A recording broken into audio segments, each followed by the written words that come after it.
नमस्कार। आज हम अंधेर नगरी के हम शब्दार्थ पढ़ेंगे। देखिए, अंधेर नगरी। अंधेर नगरी एक नाटक है।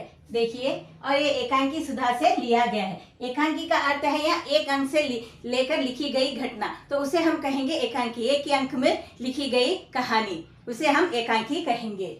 देखिए शब्दार्थ, देखिए पितामह। देखिए पितामह का अर्थ है दादा। जो अपने पिता के पिता होते हैं हम उसे दादा कहेंगे। उपाधि। उपाधि का अर्थ है पदवी। यानी कि देखिए यहाँ पर भरतेंदु हरिश्चंद्र जो है एक लेखक है, बहुत ही प्रसिद्ध लेखक है। उन्होंने बहुत सारी रचनाएं उन्होंने लिखी है, इसीलिए उन्हें एक उपाधि दी गई। उसका नाम है भरतेंदु, उसे उपाधि दी गई। इसीलिए यहाँ पर कहा गया है कि उपाधि का अर्थ है पदवी। आया जी। चित्रण, वर्णन करना। देखिए चित्रण का अर्थ है देखिए किसी कैरेक्टर या पात्र का हम वर्णन करते हैं, विस्तार से उनके बारे में हम वर्णन करते हैं, चित्रण करते हैं, तो उसे हम कहेंगे चित्रण करना या वर्णन करना। राष्ट्रभाषा।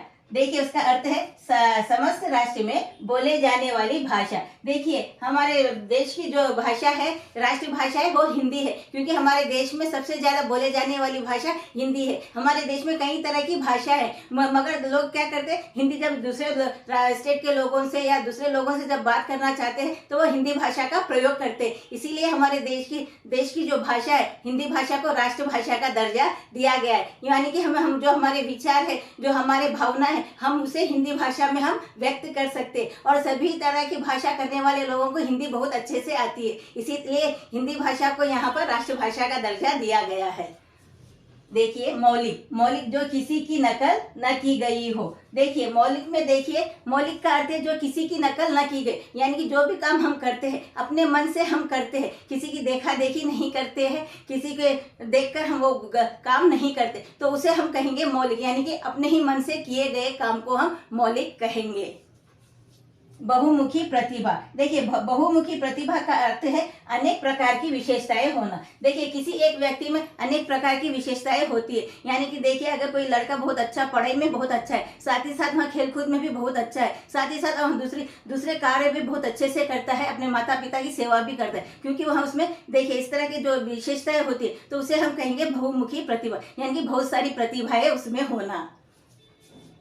व्यंग्यकार। व्यंग्यकार का अर्थ देखिए उपहास या मजाक के साथ लिखने वाला। देखिए जो उपहास और मजाक के साथ जो लिखने वाला है तो उसे हम व्यंग्यकार कहेंगे। देखिए बहुत सारे ऐसे लेखक भी होते हैं कि वह व्यंग्य के साथ, यानी कि अपने रचनाओं में हंसी मजाक की बातें, उपहास की बातों का वर्णन करते हैं। साथ ही साथ उसमें देखिए उन हंसी मजाक की बातों में ही वे एक गूढ़ रहस्य भी बताते हैं, यानी कि हमें गहरी शिक्षा हमें वो देते हैं। यानी कि व्यंग्य के साथ जो कहानी लिखी जाती है, नाटक लिखे जाते हैं, एकांकी लिखे जाते हैं, उसमें हमें गूढ़ रहस्य भी हमें मिलता है, उस कहानियों से हमें कुछ सीखने को भी मिलता है, तो उसे हम कहेंगे जो व्यंग्य, यानी कि हंसी मजाक में कही गई बातें, तो उसे हम व्यंग्यकार कहेंगे। संपादन करना। देखिए संपादन करना, संपादन करना यानी कि प्रस्तुत करना, अपने कार्य को पूरी तरीके से, अच्छी तरीके से पूरा करना और लोगों के सामने प्रस्तुत करना, उसे हम कहेंगे संपादन करना।